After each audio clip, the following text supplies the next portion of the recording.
Hello guys, let's start with the new video. Kitchen में गिलकम सबको convince करती है जियोंग की हेल्प करने के लिए। पहले तो सब हिचकते हैं लेकिन बाद में सब रेडी हो जाते हैं। तभी वहाँ मिनिस्टर आ जाते हैं और गिलकम उन्हें सब बता देती है। यह रॉयल गार्डन में रेड चिली पाउडर के साथ जियोंग का वेट कर रहा था कि आज तो वो इसे देखकर खुशी हो जाएगी, मुझे गले से लगा लेगी। लेकिन मिनिस्टर आकर जब उसे सब बताते हैं वो गुस्से में तुरंत प्रिजन की तरफ निकल जाता है। वहाँ जाकर ऑर्डर करता है कि अभी के अभी जियोंग का ताला खोलो, लेकिन वो बताते हैं कि चाबी छोटी रानी साहिबा के पास। तभी वहाँ छोटी रानी आ जाती है। यह उन्हें बोलता है अगर खाने में प्रॉब्लम होती तो मैंने भी तो वही खाना खाया था। जिसके बाद छोटी रानी बोलती है कहीं इसका मतलब आप भी तो जियोंग के साथ मिले हुए नहीं है। छोटी रानी की ऐसी इंसल्टिंग बातें सुनकर येहन अपनी तलवार निकाल लेता है, लेकिन तभी जियोंग को होश आ जाता है और वो उसे रोक लेती है और कहती है महाराज आपको एक टायरेंट किंग नहीं बनना है, मैं इनोसेंट हूँ, आप बस इसका प्रूफ ढूंढ लीजिए, सब कुछ अपने आप ठीक हो जाएगा। तभी छोटी रानी वहाँ से जाने लगती है और कहती है अगर मेरे बेटे को कुछ भी हुआ तो मैं इसकी जान ले लूंगी। यह जियोंग को बोलता है तुम थोड़ी हिम्मत रखो, मैं जल्दी तुम्हें बाहर निकाल लूंगा। सीनियर मिनिस्टर राजमाता को बोलते हैं कि मुझे डाउट हो रहा है महाराज ने तो ये काम नहीं करा, वो जियोंग को अपने रास्ते से हटाना चाहते होंगे ताकि गद्दी हमेशा उन्हीं की बनी रहे। लेकिन राजमाता बोलती है मुझे ऐसा नहीं लगता, महाराज ऐसे बिल्कुल भी नहीं है। दूसरी तरफ जेसन तो बहुत खुश हो रहा होता है क्योंकि सब वो चाहता था वैसा ही हुआ। अब हान फैमिली जो कि राजमाता की भी फैमिली है, अब वो महाराज के अगेंस्ट हो जाएंगे और इस लड़ाई का फायदा उठाकर जेसन खुद राजगद्दी पर बैठ जाएगा। यहन अपने रूम में सोंगजे के साथ डिस्कस कर रहा होता है कि इन सबके पीछे कौन हो सकता है, जिसके लिए यहन सोंगजे को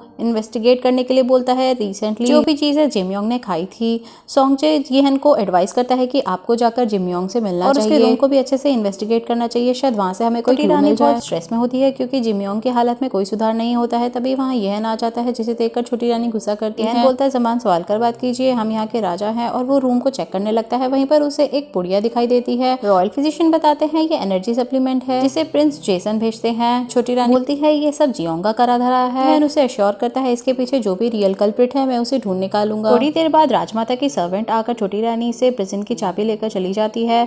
यहन वापस जाते टाइम मिनिस्टर से बात करता है कि जियोंग कैसे वहाँ रह रही होगी, मैं कैसे उसे बाहर निकालूं, कुछ समझ नहीं आ रहा। तभी मिनिस्टर बोलते हैं जियोंग जब पहली बार इस महल में आई थी तो वहीं रही थी, तो शायद इतना मुश्किल नहीं होगा उनके लिए। दूसरी तरफ जियोंग भी सोच रही होती है कि क्या मैं इस एरा में ये टॉर्चर झेलने के लिए आई हूँ। तभी राजमाता वहाँ पर आ जाती है और जियोंग से पूछती है क्या ये सब तुमने या फिर महाराज ने तुमसे करवाया है। जियोंग उन्हें साफ साफ मना कर देती है। तभी राजमाता बोलती है कि महल में रूमर्स चल रहे हैं क्योंकि महाराज तुमसे बहुत क्लोज हैं, इसलिए महाराज पे भी अब डाउट किया जा रहा है। मैं तुम्हें 3 दिन देती हूँ, अगर 3 दिन में तुम अपनी इनोसेंस प्रूव नहीं कर पाई तो खुद अपनी जान ले लेना, क्योंकि बाद में जो टॉर्चर होगा वो तुम झेल नहीं पाओगी। और उसे एक नाइफ देकर चली जाती है। जियोंग किचन में जाती है। किचन में उसे देखकर सब लोग बहुत ज्यादा खुश हो जाते हैं। वो लोग लंच बनाना स्टार्ट कर देते हैं। यह जिमयोंग के रूम से लाई हुई पोटली के एक एक इंग्रेडिएंट को खुद टेस्ट कर करके चेक कर रहा था। तभी उनसे खाने के लिए पूछा जाता है, वो साफ साफ मना करते हैं। लेकिन जब जियोंग आवाज लगाती है तो वो तुरंत उठकर देखते हैं और सच में बाहर जियोंग खड़ी होती है। वो उसका हाथ पकड़कर रूम में ले जाते हैं और उसे हग कर लेते हैं। जियोंग यहन से खुद को दूर करती है और कहती है आप ऐसी हरकतें कैसे कर सकते हैं, कोई देखेगा तो क्या सोचेगा।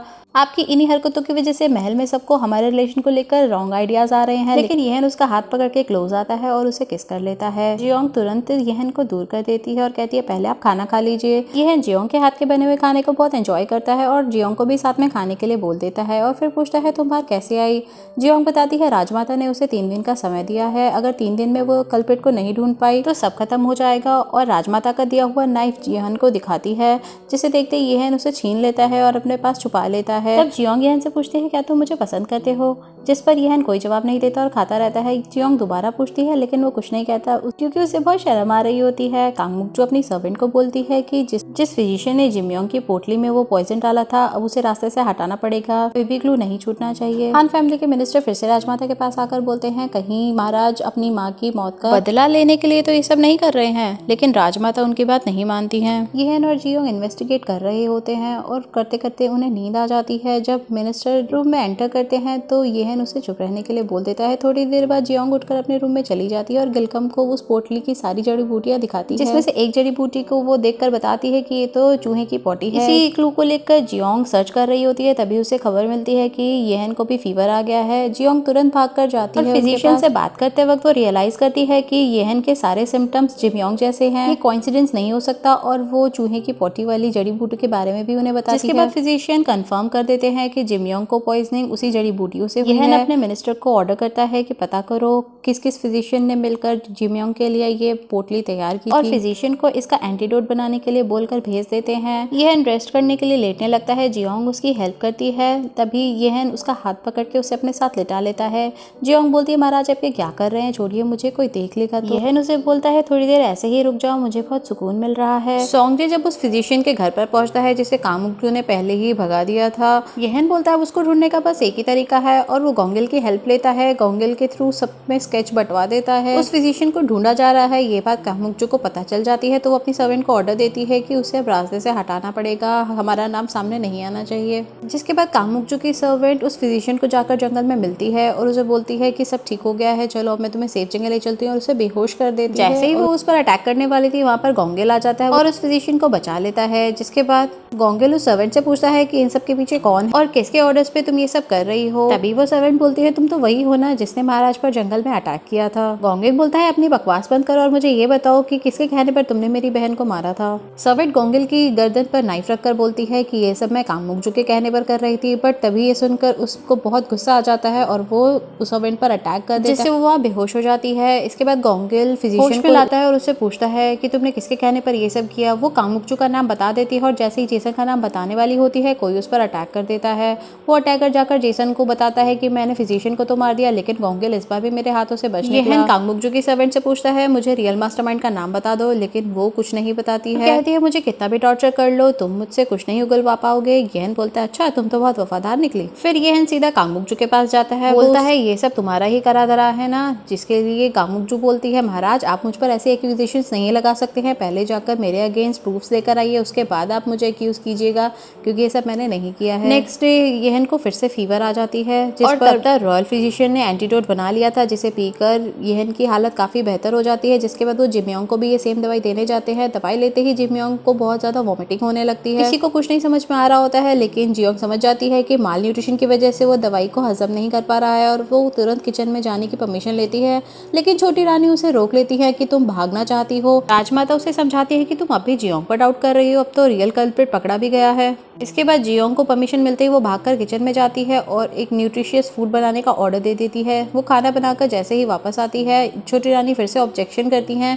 कि मैं कैसे इस पर भरोसा कर। पहले उस खाने को जियोंग और येहन टेस्ट करते हैं जिसके बाद जिमयोंग को भी दिया जाता है। खाना खाते ही जिमयोंग अपनी आंखें खोल लेता है और उसकी तबीयत में भी काफी इंप्रूवमेंट आने लगता है। जब जियोंग वापस जा रही होती है उसे चोरों के चक्कर आने लगते हैं। येहन उसे अपना ख्याल रखने को बोलता है और कहता है मेरे पास तुम्हारे लिए एक सरप्राइज है, आज शाम को तुम मुझसे आकर मिलना। कामुकजू चुपके से अपनी सर्वेंट से मिलने जाती है और उसे पानी पिलाती है। सर्वेंट बोलती है मुझे बचा लो, मैंने आपके सारे ऑर्डर्स फॉलो किए हैं। जिसके बाद कामुकजू उसे गले लगाकर उसे सॉरी बोलकर उसकी जान ले लेती है। येहन का सरप्राइज की बात सुनकर जियोंग को तो फील होता है कि कहीं महाराज को मेरी मांग बुक तो नहीं मिल गई। जियोंग जब महाराज का रात को वेट कर रही होती है वो एक आर्टिस्टिक गेटअप में वहाँ पर आता है। जियोंग बोलती है अरे आपने क्या पहना हुआ है। वो उसको बताता है कि दादी माँ का 70th बर्थडे आने वाला है, इसलिए मैंने उनके लिए एक सरप्राइज डांस प्रिपेयर किया है, लेकिन सबसे पहले ये डांस मैं तुम्हें दिखाना चाहता हूँ। जिससे जियोंग के मन में भी येहन के लिए फीलिंग्स डेवलप होने लगती है। जेसन अपने पार्टनर्स को एक जगह लेकर जाता है जहाँ पर येहन की नानी माँ को रखा गया था जिनकी दिमागी हालत अब कुछ ठीक नहीं थी। जेसन बोलता है अब हम इनको भेज के महाराज को गुस्सा दिलवाएंगे जिससे महाराज खुद ही अपने हाथों से अपने परिवार को मार डालेंगे